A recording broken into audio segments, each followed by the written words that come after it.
Buenos dias, Maestro Pablo Heras-Casado. It's so nice to see you again. Welcome back to Pittsburgh. Buenos dias, Jim.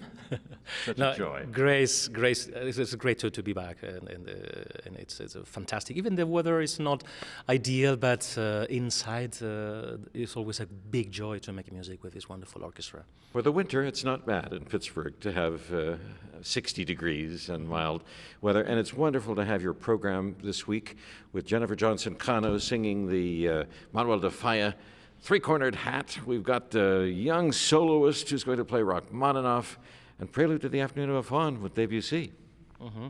It's a fantastic program, very contrasting. I mean, it's, you have, of course, Debussy and Falla might be connected in different ways, and then I think in the case of Rachmaninoff is a post-romantic, wonderful piece, wonderful concerto. It's contrasting, but it's also full of passion and full of emotion at the same time. So I think it's a well-known concerto, of course, one of the most beloved concertos of the whole repertoire. And then Manuel de Falla, in this case, having El Sombrero de Tres Picos, the three-cornered hat, in his complete version, the complete ballet. I'm sure it will surprise a lot of members of the audience to the wonder of music. Tell me a little bit more about the three-cornered hat. This is close to your heart. You've recorded it recently. Yes, I made a recording like 5 years ago or so. It was a dream to a recording. I recorded the three-cornered hat together with the Sorcered Loft, El Amor Brujo. And this is probably the two most iconic pieces by Manuel de Falla. And it's very close to my heart. I was born in Granada, and Granada is the city where Manuel de Falla spent most of his life. He was born in Cádiz, in the south of Spain.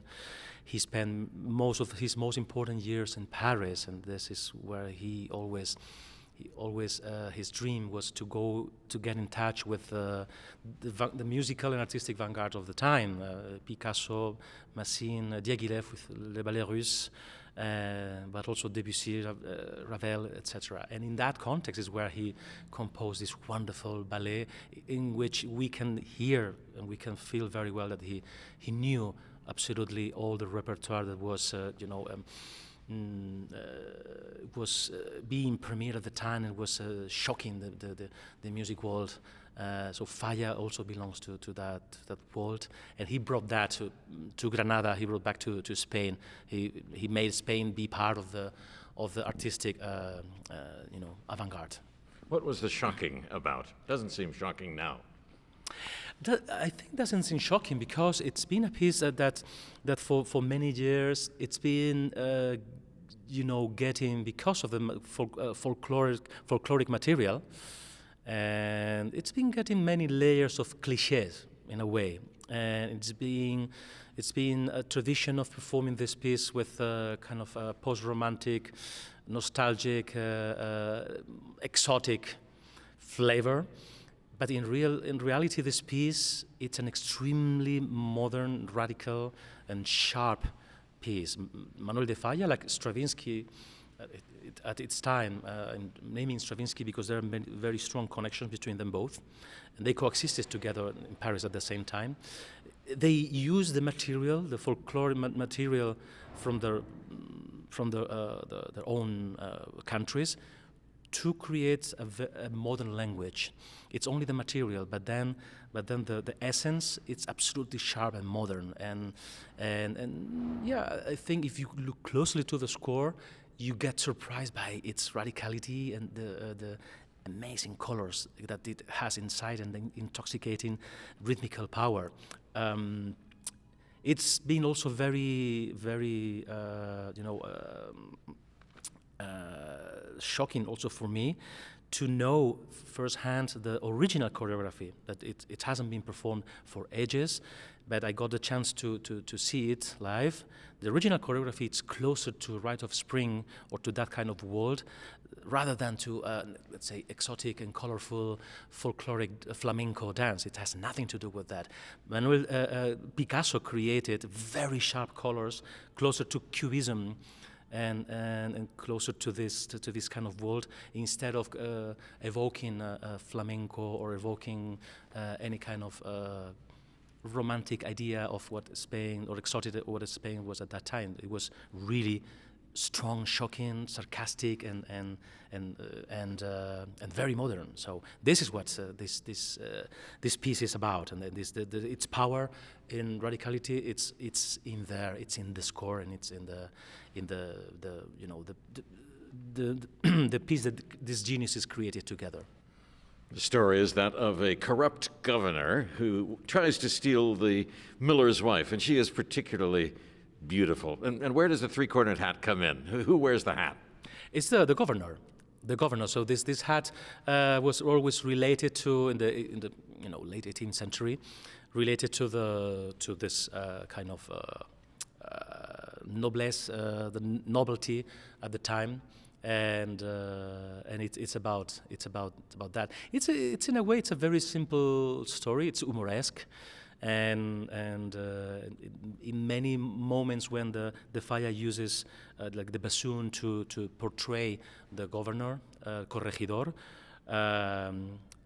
or the flute to portray the miller's wife, he's also very close to Petrushka in many ways. But it's a story that gets very close to Nozze di Figaro, so Marriage of Figaro of Mozart, or this kind of clash between the common people and the governing class. Your soloist is amazing, Jennifer Johnson Cano, and you've worked together with her before. We worked together it feels like another life for me, but I have wonderful memories, and we did together Carmen. So again, kind of Spanish influenced music is reuniting us. We did a production of Carmen at the Met. I don't know. I have a bad memory. Maybe 10 years ago or so, and well, she was a wonderful. I think she was Mercedes, and now here we are together again. So great to have you both here, but we haven't said enough about your young soloist who is recently a phenomenal competition winner. He got a rave review for his Carnegie Hall debut last week in the New York Times. Well, it's the first time working with him, and I can't wait. I can't wait also.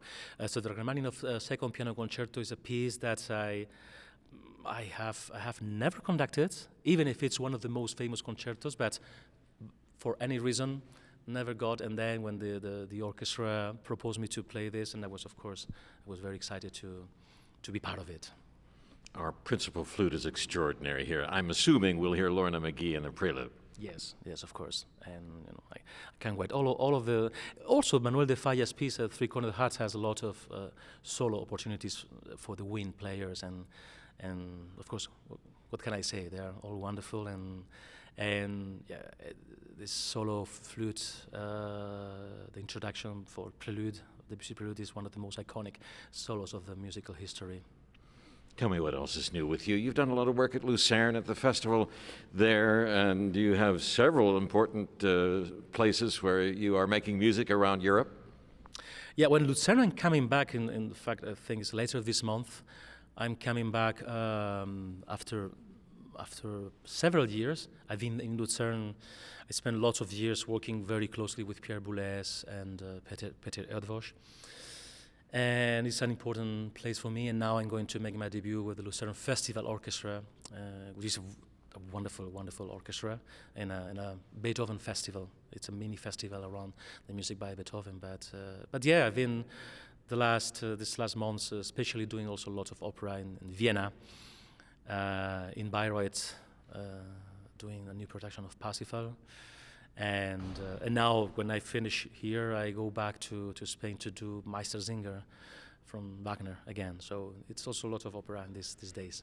Bayreuth Festival. This is the holy of holies, the place created by Richard Wagner. Your Parsifal was a huge success there a few years back, and now you're doing it again? Yeah, it was last year. It was my debut in the festival, and I was opening the festival with Parsifal. It's the iconic piece. It's the piece that was the only piece that was composed for that very place and that very acoustic. So it's being one of the most important moments in my musical life, I can say.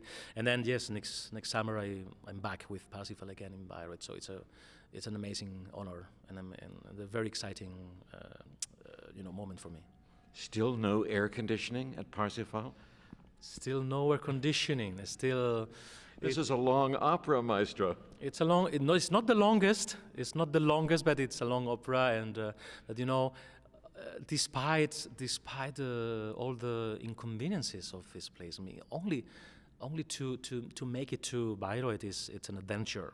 It's an adventure. So the closest airport is Nuremberg or Munich, depends, and then it's in the middle of nowhere. So you have to really do a real pilgrimage to be there and to be ready for the non-air conditioning and for not very comfortable seats, etc., etc. But I think nobody complains about that once you are there, because it's such an amazing experience to be part of that history and to be really living not only the original acoustic, but also the what surrounds every performance and that place. It feels like Wagner is still alive. So it's a wonderful experience to go there. One should go there at least once in a lifetime. Very difficult for Americans to go. Often they get the German ambassador to try to help them with a little political influence to get tickets, but it's worth the struggle, you're saying. And it's the hot theater, and it's sometimes said to be claustrophobic, that you wouldn't dare leave during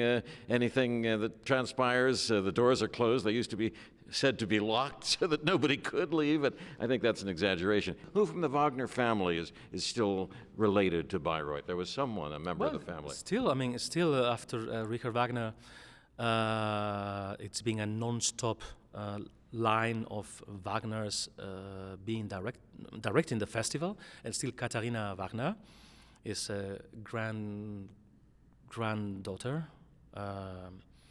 So it's very close to Richard Wagner, so it's still director of the festival, and yeah, again, this is very special. But yes, it's not a comfortable place, and you cannot leave easily once you are sitting there, and there is a moment, this very, very special moment, when you have a few young ladies guarding the doors and waiting until everyone is seated.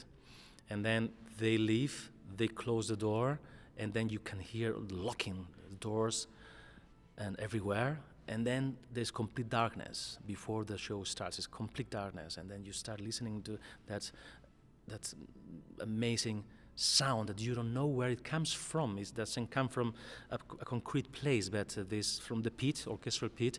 The sound, it's distributed in the whole theater through this wooden structure, original wooden structure, and after this, in the middle of that darkness, is something completely magic.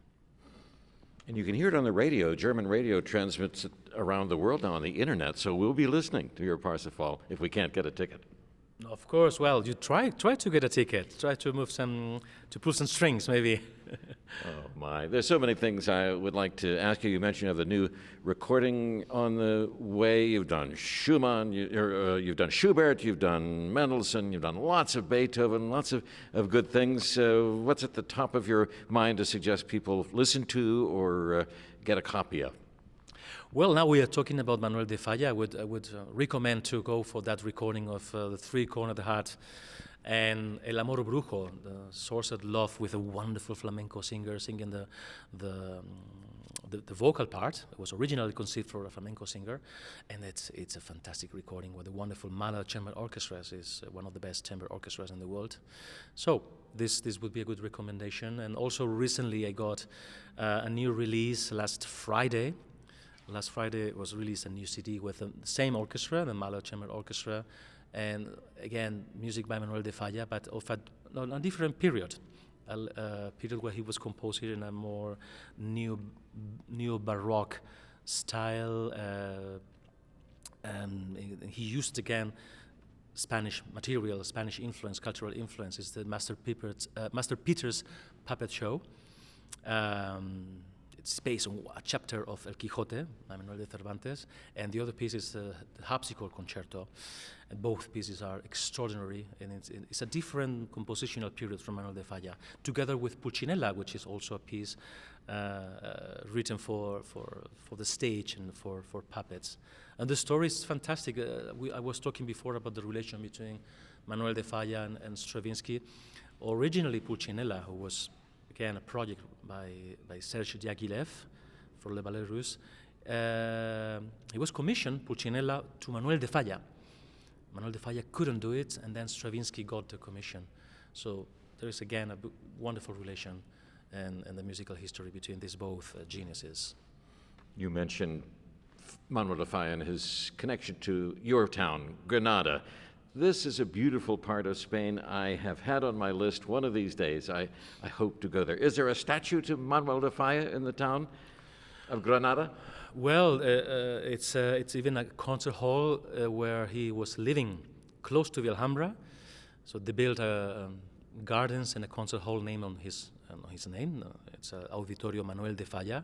His house where he lived is still there, and of course, there are streets and statues, and it's one of the most prominent persons that lived in Granada, and if you visit Granada amongst many wonders and amazing and beautiful places, it's worth visiting his house, visiting his museum house, because also the archive, Manuel de Falla archive, is also there in the same site, where they keep all the manuscripts and letters and important documents. But the house, when you go into the house, it feels and looks exactly like he was out a few minutes before, and he's still living there. It really feels and looks like he's still living there. And in fact, there are some drawers in his bedroom where there's clothes and gloves and medicines and everything that you could expect that person living there. So it's a wonderful, unique experience.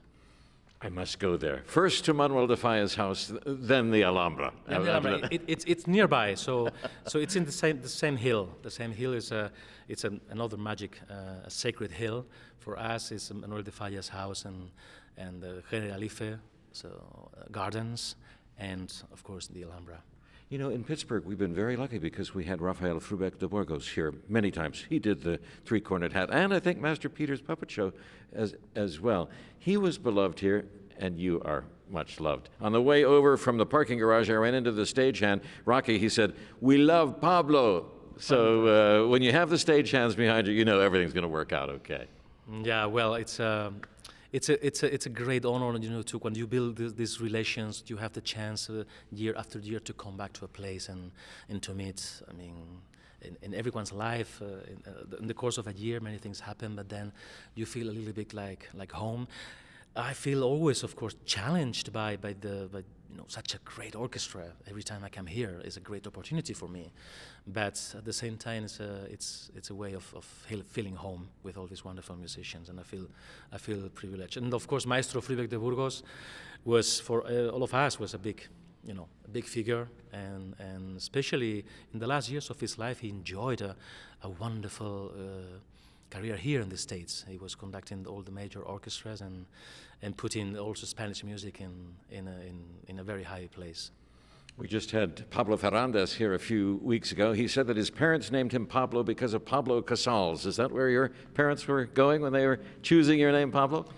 They choose the name because my father is called Pablo as well. I mean, this is very, very simple, not very poetic, but I love that name. I love my dad, of course, but in a country where, especially at that time and before, everyone was used to have a few names, like Pablo Antonio or Jose Enrique Fernando, like composed names. They just went for Pablo, and that's it. So, but it's of course an honor to share it with Pablo Ferrandez. He's a wonderful cellist, a good friend, but there are a few Pablos like Picasso, like Casals.